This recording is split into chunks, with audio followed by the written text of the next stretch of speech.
Hello, मेरा नाम है सौरभ और मैं Paras mind care wellness education centre से आपका स्वागत करता हूं। अभी तक हमने सिज़ोफ्रेनिया और उसकी ट्रीटमेंट इस डिसीज़ कंडीशन के बारे में डिटेल में डिस्कस किया। आज हम डिस्कस करने वाले हैं मेजर डिप्रेसिव डिसऑर्डर के बारे में।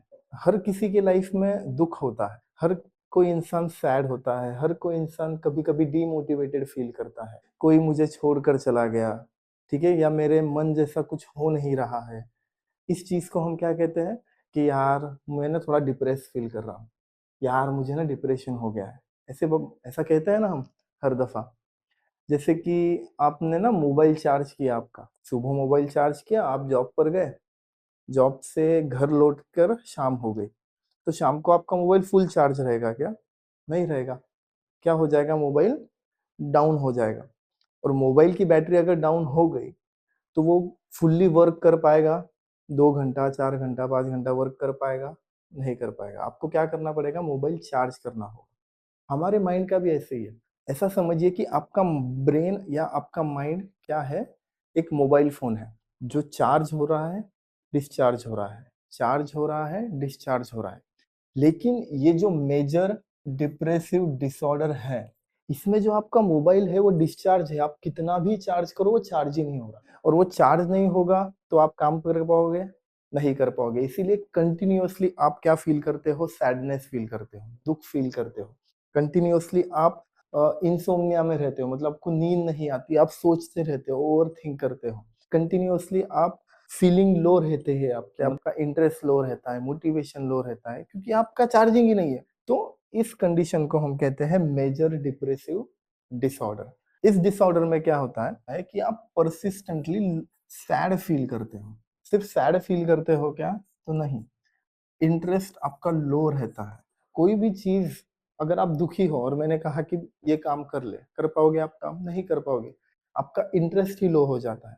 इंटरेस्ट लो है और कोई खुशी वाली चीज़ आपके साथ हो रही है, कोई हैप्पीनेस वाली चीज़ हो रही है या कुछ आप प्रोसेस कर रहे हो, लेकिन फिर भी आपको उस प्रोसेस के वजह से हैप्पीनेस या प्लेज़र फ़ील नहीं हो रहा। तो इसमें क्या होता है डिक्रीज़्ड प्लेज़र। एक्टिविटीज़ में से प्लेज़र निकल जाता है। देखिए क्या हो रहा है, मेजर डिप्रेसिव डिसऑर्डर मतलब कि परसिस्टेंटली आप सैड फील कर रहे हो, आपका इंटरेस्ट लो है, आपका प्लेज़र लो है और ये जब चीज़ें लो हो गई तो आप डेली वर्क कर पाओगे आपकी ज़िंदगी का? नहीं कर पाओगे। इसीलिए क्या होता है डेली फंक्शनिंग जो है हमारी लाइफ़ की वो इम्पेयर्ड हो जाती है, रिड्यूस हो जाती है। तो ये है आपका मेजर डिप्रेसिव डिसऑर्डर। अब आपको ये सवाल आएगा कि मेजर डिप्रेसिव डिसऑर्डर तो ठीक है सर हमको समझ गया कि हम कंटिन्यूअसली सैड फील कर रहे हैं, लैक ऑफ इंटरेस्ट है, लैक ऑफ फीलिंग्स है, लैक ऑफ प्लेज़र है, व्हाटएवर। अब ये हो कैसा रहा है? तो अब हम समझते हैं इटियोलॉजी। इटियोलॉजी मतलब कारण, रिस्क फैक्टर्स। ठीक है? किस वजह से ये डिसऑर्डर आपको हो रहा है? सबसे पहला कारण है न्यूरोबायोलॉजिकल फैक्टर। आपने रेसिंग देखी हुई है? रेस रेस होती है जिसमें कार्स होती है जो बहुत फास्ट मूव करती है ना? रेसिंग ट्रैक के ऊपर कितनी ज़ोर से कार मूव हो रही होती है। तो कार को चलने के लिए क्या रिक्वायर है आपको? फ्यूल रिक्वायर है, पेट्रोल रिक्वायर्ड है। पेट्रोल नहीं रहा तो कार चल पाएगी? नहीं चल पाएगी। पेट्रोल नहीं रहा तो जितनी एनर्जी में कार फास्ट भाग रही है, उतनी फास्ट चल पाएगी? नहीं चल पाएगी। तो आपके ब्रेन में भी ना कुछ फ्यूल होता है। कौन-कौन सा फ्यूल है आपके ब्रेन में? तो है डोपामाइन, सेरोटोनिन और नॉरएपिनेफ्रिन। तो ये 3 तरह के फ्यूल आपके ब्रेन में प्रेज़ेंट है। डोपामाइन आपको मोटिवेट करता है, डोपामाइन आपको रिवॉर्ड्स देता है, सेरोटोनिन आपका मूड अच्छा रखता है और नॉरएपिनेफ्रिन जो है, वो आपकी एनर्जी बूस्ट रखता है, आपको अलर्ट रखता है। डोपामाइन क्या कर रहा है? मोटिवेशन कर रहा है, रिवॉर्ड्स कर रहा है। सेरोटोनिन क्या कर रहा है? आपका मूड, आपकी स्लीप इंप्रूव कर रहा है। नॉरएपिनेफ्रिन आपकी एनर्जी बूस्ट कर रहा है, आपका अलर्टनेस अच्छा रख रहा है, बूस्ट कर रहा है। तो ये हमारे ब्रेन के फ्यूल हैं। जैसे कि कार में फ्यूल ना हो तो वो कार नहीं चल पाएगी, उसी तरह ब्रेन का ये जो फ्यूल है, ये क्या हो जाता है? रिड्यूस हो जाता है या इम्बैलेंस हो जाता है। और ये चीज़ें अगर इम्बैलेंस हो गई या कम हो गई, डोपामाइन कम हुआ तो मोटिवेशन और रिवॉर्ड्स कम हो गए, सेरोटोनिन कम हुआ तो आप सैड फील करोगे, आपका जो मूड है वो इम्पेयर रहेगा। नॉरएपिनेफ्रिन कम हो गया तो आप एनर्जी नहीं फील कर पाओगे, आप अलर्ट नहीं फील कर पाओगे। और यही हमने डेफिनेशन में देखा कि सैडनेस है, लैक ऑफ इंटरेस्ट है, लैक ऑफ प्लेजर है। तो ये है सबसे पहला फैक्टर जो है न्यूरोबायोलॉजिकल फैक्टर। हमारा डोपामिन, सेरोटोनिन और नॉरएपिनेफ्रिन रिड्यूस हो जाते हैं, डिक्रीज हो जाते हैं या इम्बैलेंस हो जाते हैं, जिसकी वजह से हम परसिस्टेंटली सैड फील कर रहे हैं, लैक ऑफ इंटरेस्ट फील कर रहे हैं और डीमोटिवेटेड फील कर रहे हैं। अब सेकंड फैक्टर होता है HPA एक्सिस डिसफंक्शन। ये जो HPA है, H मतलब हाइपोथैलेमस, P मतलब पिट्यूटरी ग्लैंड, A मतलब एड्रेनालिन ग्लैंड। आपको स्ट्रेस के बारे में पता होगा, अगर नहीं पता है तो मेरी एक वीडियो है, मैं डिस्क्रिप्शन में लिंक दे दूंगा कि स्ट्रेस की आपको प्रोसेस पता चल जाए। इसमें भी मैं आपको बता देता हूँ, आपकी लाइफ में अगर कोई भी स्ट्रेसफुल सिचुएशन आ गई तो सबसे पहले ना हमारे हाइपोथैलेमस को पता चलता है। हाइपोथैलेमस आगे सिग्नल प्रोवाइड करता है central nervous system, then pituitary gland, then adrenal gland. इस तरह से सिग्नल प्रोवाइड होते हैं। और ये जो एड्रेनल ग्लैंड है जो हमारे किडनी के ऊपर मौजूद होती है, ये एड्रेनल ग्लैंड दो हार्मोन रिलीज करती है, एक होता है कॉर्टिसोल और एक होता है एड्रेनालिन। और ये जो कॉर्टिसोल हार्मोन है, ये जो कॉर्टिसोल हार्मोन है, ये रिस्पॉन्सिबल है स्ट्रेस के लिए। तो जितना कॉर्टिसोल बढ़ेगा उतना ही स्ट्रेस बढ़ेगा। अब क्या हो रहा है कि मेजर डिप्रेसिव डिसऑर्डर में आप क्रॉनिक स्ट्रेस में होते हो, आप कंटिन्यूअसली चीजों का स्ट्रेस लेते हो और जो है आपकी HPA एक्सिस डिसफंक्शन में चली जाती है। डिसफंक्शन होने की वजह से क्या होता है, प्रॉपरली वो वर्क नहीं कर पाती। प्रॉपरली वर्क नहीं कर पा रही है तो आप कंटिन्यूअसली स्ट्रेस में हो। अगर आप कंटिन्यूअसली स्ट्रेस में हो तो क्या होगा कि आपकी बॉडी ड्रेन हो जाएगी, थक जाएगी आपकी बॉडी, फटीग फील होगा, हेडेक फील होगा। और जब हमारी बॉडी थक गई है, हेडेक फील हो रहा है, फटीगनेस फील हो रहा है, तो ऑटोमेटिकली हमारी जो डेली एक्टिविटी है वो ड्रॉप हो जाएगी। डेली एक्टिविटी ड्रॉप हुई तो कंटिन्यूअसली सैडनेस आ गया, कंटिन्यूअसली ओवर थिंकिंग आ गई, कंटिन्यूअसली लो मूड आ गया। तो ये है हमारा सेकंड रीजन जिसकी वजह से हमें मेजर डिप्रेसिव डिसऑर्डर हो सकता है। हम थर्ड रीजन की बात करते हैं जो है साइको सोशियल फैक्टर। इसमें कई सारे रीजन है, जैसे कि अर्ली चाइल्डहुड ट्रॉमा इसके अंदर का एक कारण है।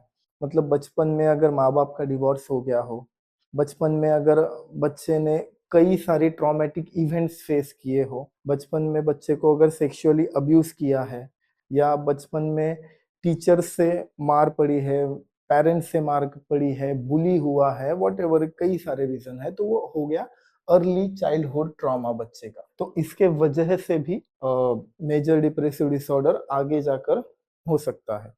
नेक्स्ट होता है क्रॉनिक स्ट्रेस। स्ट्रेस के बारे में हमने लास्ट फैक्टर में समझा था, जितना स्ट्रेस बढ़ेगा उतना ओवर थिंकिंग होगी, जितना ओवर थिंकिंग होगी स्ट्रेस हार्मोन इंक्रीज हो गए, स्ट्रेस हार्मोन इंक्रीज हुए तो बॉडी ड्रेन होगी, बॉडी में एनर्जी नहीं बचेगी। और बॉडी में एनर्जी ही नहीं है तो आप कोई काम नहीं कर पाओगे, कंटिन्यूअसली आप सैड फील करोगे, कंटिन्यूअसली आप डिमोटिवेटेड फील करोगे। थर्ड इसमें रीजन होता है सिग्निफिकेंट लाइफ लॉसेस।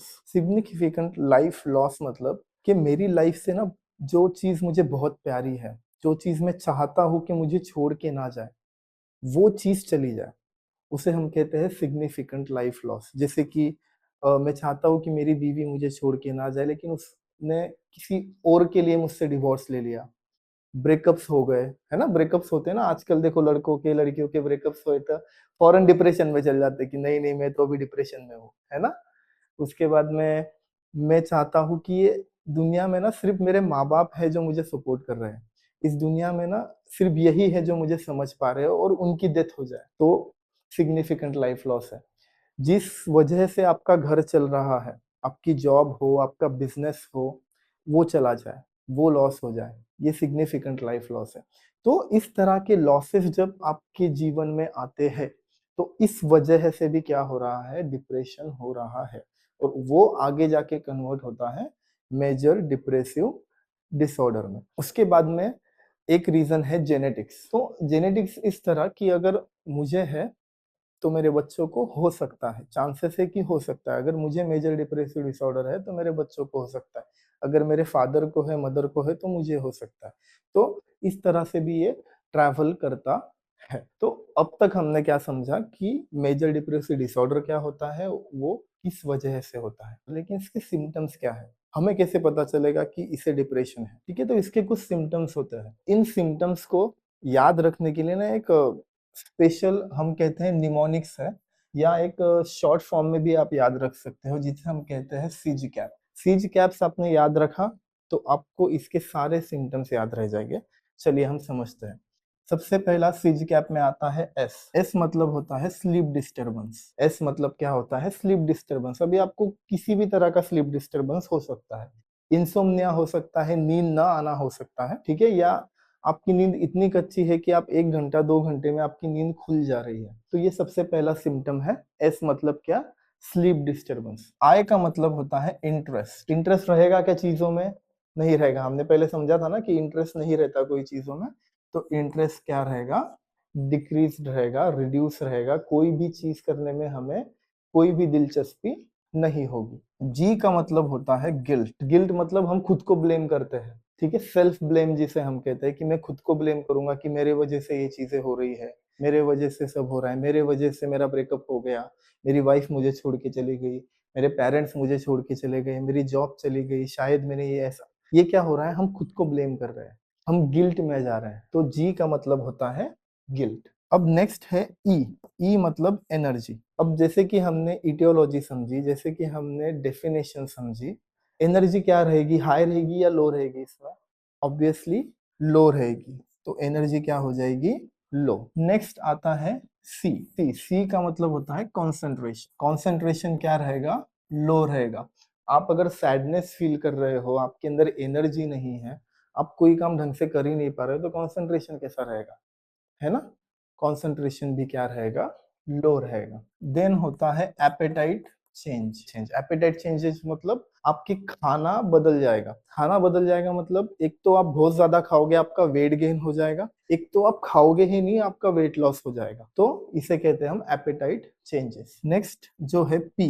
पी का मतलब होता है साइकोमोटर चेंजेस। साइकोमोटर चेंजेस का मतलब क्या, कि आप इरिटेबल फील करोगे, आप मेंटली और फिजिकली जो एक्टिविटी कर रहे हो वो स्लो हो जाएगी, वो ठीक तरह से आप परफॉर्म नहीं कर पाओगे, रिटार्डेड फील करोगे, रेस्टलेसनेस फील करोगे, आप मतलब थकान फील करोगे। तो ये जो है ये है साइकोमोटर चेंजेस। और जो लास्ट है वो है एस। इसका मतलब होता है सुसाइडल आइडिएशन। बार बार आपको सुसाइड करने का मन करेगा, या आपके दिमाग में ख्याल आएंगे कि मैं खुद को खत्म कर लेता हूँ, मेरे जीवन में अब कुछ भी नहीं बचा, मेरे लाइफ में कुछ करने लायक बचा ही नहीं है, मैं मर जाता हूँ। तो कंटिन्यूअसली आपको एक आइडिएशन आता रहेगा, सुसाइडल आइडिएशन। तो ये है sign and symptoms of major depressive disorder, जिसे हम सिज कैप्स के थ्रू याद रख सकते हैं। एस का मतलब होता है स्लीप डिस्टरबेंस। आई मतलब इंटरेस्ट रिड्यूस हो जाना।